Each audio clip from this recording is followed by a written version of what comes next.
So Jeremy, thanks for joining me here. Perhaps we could start by perhaps defining what emotional intelligence at work is. Sure. Well, basically, it does what it says on the can. In other words, we are very interested in applying emotional intelligence principles in the workplace. What emotional intelligence is really about understanding that all of our behaviours are driven by our emotions and our feelings and our beliefs.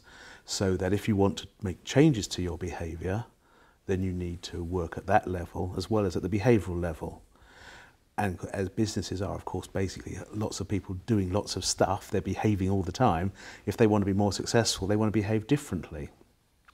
And I think one of the problems that some practitioners have is they try and just be behavioural, make behavioural interventions.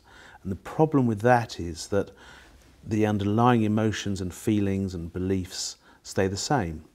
And they conspire, if you like, to make the person's behaviour revert back to how it was before. So we approach it on a much more holistic level. We certainly do look at behavioural stuff, but we also look at emotions and feelings and beliefs.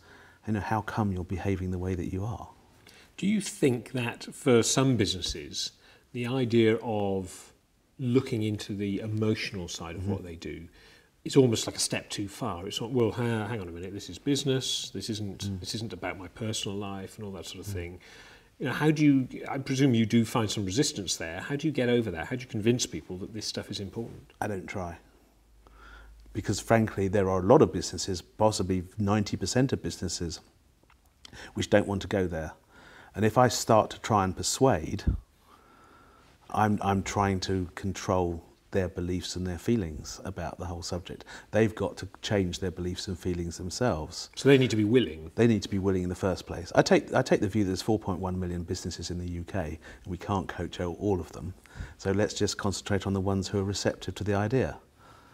That's actually why it's called emotional intelligence at work. The word emotion is almost like a gatekeeper there. It's almost saying, if you think you're going to have a problem with this, then maybe you want to approach it in a different way. Maybe you want to wait until you're ready. Conversely, those people who are interested in it, and that comprises my client base, are keen to know that there is somebody who is able to work in that realm, in that sphere. So it invites them in.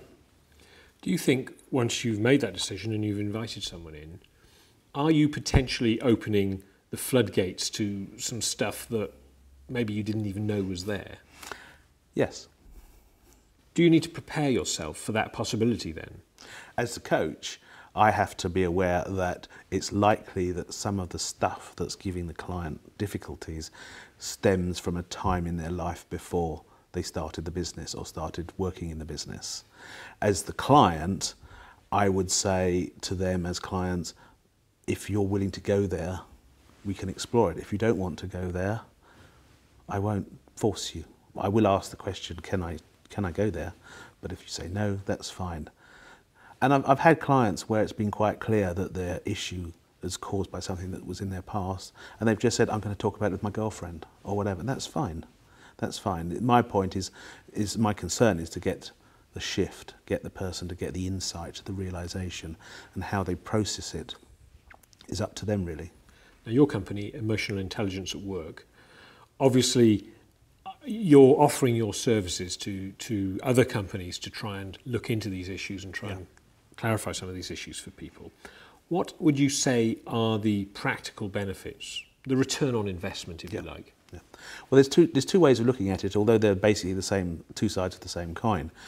For those businesses that are already successful but want to grow, the means they're going to grow is almost certainly by bringing in new staff, new people, and the way that they're going to be successful is to have those people integrate well and the expanded business working together as a successful team. So that's one area that we can show a return, because you just look at the bottom line, basically. It's as simple as that.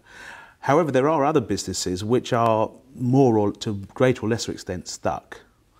And for them, it's often about just resolving those issues that one or more people in the business have and helping them move forward. And I think there you can basically say that there's a benefit in terms of the work experience that people have. They're just happier, they're less stressed, they're more successful. So there will be a bottom line implication as well. but I think it's important to recognise that there are other benefits as well as just the financial ones. Is this a long process? I mean, could you talk me through what a typical job might be and how long it would take to gain benefit from it?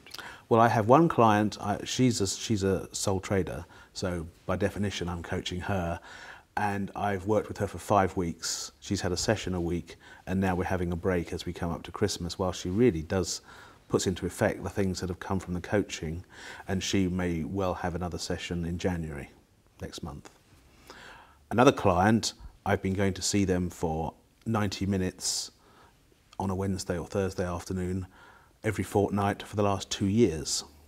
So it's horses for courses. For the first client, that lady, she had a specific issue that she could see was holding her back, and that's what we worked on. For the other client, they're rather in the category, the first category I said, where they were essentially successful. They wanted to grow the business. In terms of manpower, the business is twice the size it was when I started coaching them, and they're going to carry on growing. So they look upon me as more, I think, the person that they can just use as a sounding board. They can use as somebody to have a conversation with about what's going on in the business. And when it's time for them to recruit their next person, I think I probably will get quite involved in that to help them ensure that they've got the right person on board.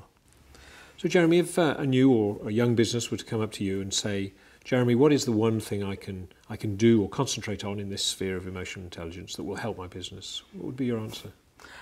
I think it would really be around being committed to taking the next step.